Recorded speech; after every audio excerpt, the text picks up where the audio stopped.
శిక్ష ఉద్యోగుల నిర్బంధం. ముఖ్యమంత్రి గారు నాకు ఒక కీలక సమాచారం వచ్చింది.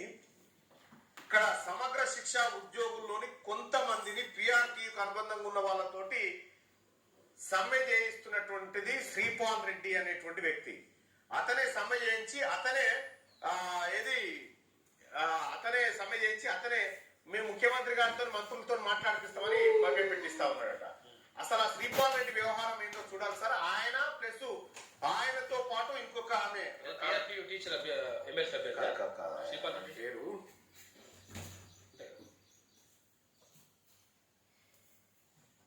ఝాన్సీ అట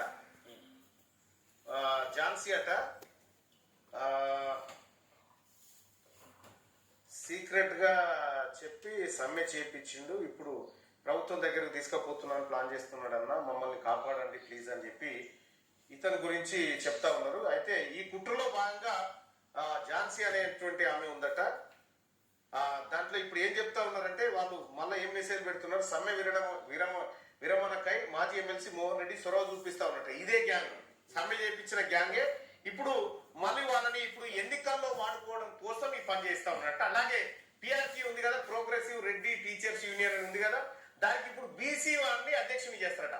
శ్రీపాల్ రెడ్డి ఇప్పుడు ఎన్నికల్లో పోయి అధ్యక్షుని చేసి ఎన్ని రోజులు బీసీ అయినా ఈ ఎలక్షన్ అయిపోయేదాకా, ఎలక్షన్ అయిపోయాక మళ్ళీ తన్ని అవతరికి ఎలగొట్టి మళ్ళా రెడ్డి గారు వచ్చి కూర్చుంటారు అన్నట్టు. ఇగో తస్మాత్ జాగ్రత్త, ఎవరు టీచర్ ఎమ్మెల్సీ సోదరులారా, ఎవరైతే ఓటర్లు ఉన్నారో తస్మాత్ జాగ్రత్త. ఈ కుట్ర నిన్ననే బయటపడ్డది, దాన్ని ఇంకా ఈ డెప్త్ చూస్తా ఉన్నాం. సో మిగతా వివరాలన్నీ మనం ఇట్లా అందిస్తాం.